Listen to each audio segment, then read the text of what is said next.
Почитувани сограѓани, за учениците помина уште една учебна година.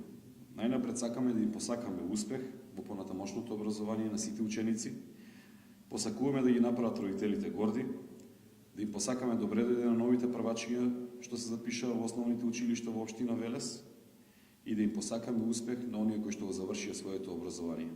Оваа учебна година ќе остане уште долго запаметена како една од најцрните години во образовниот систем. Бидејќи знаете дека учебната година завршува на 31.8, а градоначалникот заедно со своите советници покрај сите промашувања кои што ги направи во тековната година спрема и ново изненадување за граѓаните на општина Велес. ВМРО-ДПМН, како најголема политичка партија, смета дека покрај целата наметната медиумска едностранност и темнина, граѓаните мораат да бидат запознаени со она што се случува во образовниот систем и она што градоначалникот планира да го направи. Имено, на наредната седница на Советот на општина Велес, која што е закажана за 11 јуни во понеделник, како една од точките на дневен ред е иницијативата за рационализација на училиштата. Тоа во превод значи следно: спојување на општинските основни училишта Благој Кирков, Јордан Хаджи Константинов Джинот и Стојан Бурчевски Буридан и припојување на основното училиште Рајко Жензифов од село Горно Оризари кон некои од останатите училишта во градот. Тоа, почитувани сограѓани, значи дека со спојувањето на првите три училишта ќе згаснат два правни субјекти кои што функционираат повеќе од 50 години, функционираат за добробит на учениците и прават кадри кои ќе бидат носители на општествениот живот. Со самото згаснување, тековно ќе се појави огромен вишок на наставен и административен кадар и контролата која ќе падне под новиот правен субјект ќе биде речиси невозможно да се направи. Истовремено предвидено е и затварање на подрачните училишта во Башино село, Отовица и Сујаклари.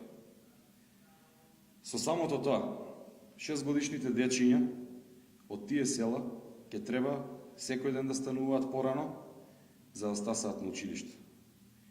Како можете, господине Коцевски, да направите такво нешто? Од една страна сте предвиделе во вашата програма реконструкција на училиштата во Башино село, Сујаклари и Отовица, а од друга страна велите дека ќе ги затварате. Од една страна велите дека ќе штедите, а со превозот на децата постојано ќе натрупувате нови трошоци. Коцевски, дали вие знаете што значи да се затвори подрачно училиште? Тоа значи крај на надежта на една заедница. Погубните политики во однос на младите кај вас во континуитет продолжуваат. Ќе треба да им објасните на граѓаните кои поддржаа дека вие или сте биле во заблуда кога сте ја правеле кампањата и кога сте ветувале реконструкции, или воопшто не ве интересираат нивните проблеми. Во село Горно Оризари живее најбројното малцинство на територијата на општина Велес, а тоа се бошњаците. Општинското основно училиште Рајко Жензифов е единствено основно училиште во Република Македонија каде што наставата се одвива на бошњачки јазик.